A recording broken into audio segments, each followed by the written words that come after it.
কিছুদিন যাবৎ ইউটিউবে স্ক্রল করলেই দেখা যাচ্ছে খালি ভাইরাল ডিম চাটনি আর ভাইরাল ডিম চাটনি। মানে কি বলবো, যখনই আমি ইউটিউবে ঢুকি তখনই দেখছি যে একটা ভাইরাল ডিম চাটনি নিয়ে খুব বেশি ভিডিও হচ্ছে। তো তখনই আমি ভাবলাম যে ঠিক আছে, তাহলে এই ভাইরাল ডিম চাটনিটা ট্রাই করে দেখা যাক। আর আমার হচ্ছে প্রচণ্ড ঠান্ডা লাগছে, যার কারণে আমার ভয়েসটা একটু অন্যরকম লাগতেছে। তো আজকে হচ্ছে এই ভাইরাল ডিম চাটনিটা আমিও ট্রাই করব। তো যেই ভাবা সেই কাজ। আর আমাদের বাসায় অলওয়েজ হচ্ছে প্রচুর ডিম থাকে, আর এই হচ্ছে তার অবস্থা। আর আমরা দুই ভাই বোনের একজনও ডিম খেতে পছন্দ করি না, কিন্তু আমার আম্মু আমাদেরকে মানে অনেক ট্রাই করে কোনো না কোনোভাবে ডিম খাওয়ানোর জন্য, বাট আমরা একদমই ডিম খেতে পছন্দ করি না। তো আজকে যেহেতু এরকম একটা রেসিপি দেখলাম, তো ভাবলাম যে আচ্ছা ঠিক আছে, এটা ট্রাই করা যাক, দেখি এখন ডিম খেতে পারি কি না। তো এখানে হচ্ছে আমি 4টা ডিম নিছি। তো এই 4টা দিয়ে আজকে বানাবো, দেখি কেমন হয়। তারপর হচ্ছে এই ডিমগুলো হচ্ছে আমি সিদ্ধ করব। আর এগুলোর জন্য লাগবে হচ্ছে শসা লাগবে, আর হচ্ছে কাসুন্দি লাগবে। তো এইগুলো হচ্ছে আমার ফ্রিজেই ছিল, তো এই কাসুন্দিটা শেষ হয়ে গেছে, এটাই নিলাম। তো এখানে হচ্ছে আমি যা যা লাগবে সব কিছু একদম কেটে নিছি।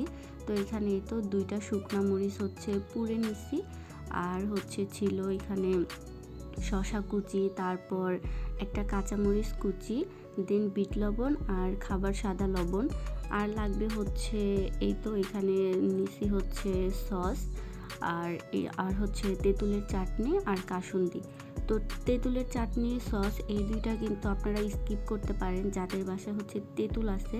তো তারা শুধু চিনি দিয়ে তেঁতুলটাকে গুলাই নিলেও কিন্তু হয়। আমি ওরকম করেও খাইছিলাম একদিন, ওইটাও খুব মজা লাগছে। তো এখানে হচ্ছে এই তো মরিচগুলোকে সব কিছুর সাথে মাখাতে হবে। এখন সব কিছুর সাথে হচ্ছে এই যে 2টা শুকনা মরিচ পুরা, তো এই 2টা হচ্ছে সুন্দর করে এগুলোকে গুঁড়ো করে নিব। দেন এটার সাথে একে একে সব কিছু মিক্স করে নিব, লবণ, দেন হচ্ছে শসা কুচি। তো শসা কুচি আপনারা করে নিতে পারেন, আমি হচ্ছে বটি দিয়ে কুচি কুচি করে নিছি। দেন এখানে বিট লবণ মিক্স করছি, আর হচ্ছে এই তো শসার সাথে মিক্স করতেছি। আর আমি না প্রচণ্ড মানে ঝাল ধরলে আমার হাত খুব জ্বলে, তো এই তো আমার পিচ্চি ক্যামেরাম্যানকে দিয়ে আমি হচ্ছে এটা করাচ্ছি। তো ওর ছোট ছোট হাতে হচ্ছে ও যেরকম পারে ওইভাবেই করতেছিল। দেন এখানে অ্যাড করে দিব হচ্ছে সস।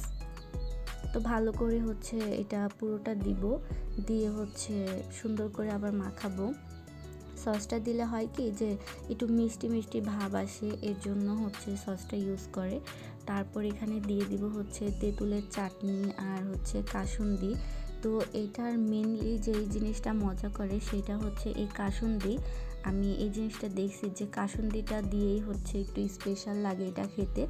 আর এটা হচ্ছে এই যে এখন যে সিজনটা যাচ্ছে, তো এখন এই টাইমে খেলে অনেক বেশি ভালো হবে। আর যাদের হচ্ছে এরকম আমার মতো ঠান্ডা লাগছে, দেন জ্বর, তারা যদি খায় তাদের জন্য অনেক বেশি ভালো হবে এটা।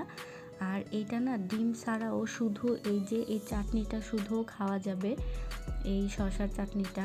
এটা শুধু খেতেও খুব মজা, আমি তো অনেকটাই খেয়ে নিয়েছিলাম বানানোর সময়, খুব ভালো লাগে খেতে। এটা একটু ঝাল ঝাল মিষ্টি মিষ্টি টাইপ লাগে, তো ভালোই লাগে। আর এই দিকে হচ্ছে এই তো আমার ডিম সিদ্ধ করা হয়ে গেছে। তো এটাকে এখন সুন্দর করে সিলে ধুয়ে নিব।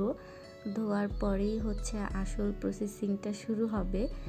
তো এই তো আমার এখানে সব কিছু রেডি হয়ে গেছে। তো এখানে এই যে সব চাটনি, তারপর হচ্ছে ডিম সিলে সুন্দর করে নিছি। তো এখন হচ্ছে খাওয়ার পালা। তো এখনই হচ্ছে মেন বিষয়টা। আর এখন এই ডিমটা হচ্ছে মাঝখান দিয়ে সুন্দর করে কাটতে হবে, কেটে আর এই চাটনিটা দিব। দেখেন চাটনিটা কি সুন্দর লাগতেছে দেখতে, অনেক সুন্দর লাগতেছে। বললাম না, এটা শুধু খেতেও অনেক বেশি মজা, অনেক ভালো লাগে খেতে।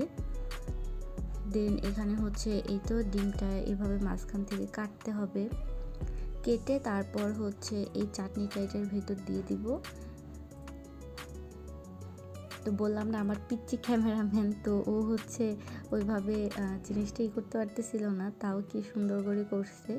এই তো ফাইনাল হচ্ছে এটা এভাবে ভেতরে দিয়ে, দেন হচ্ছে উপর দিয়ে এই চাটনিটা দেবেন, মানে দোকানে ঠিক যেভাবে করে উপর দিয়ে ঠিক এভাবে এই চাটনিটা দিয়ে দেয়, দেন হচ্ছে এটা খায়।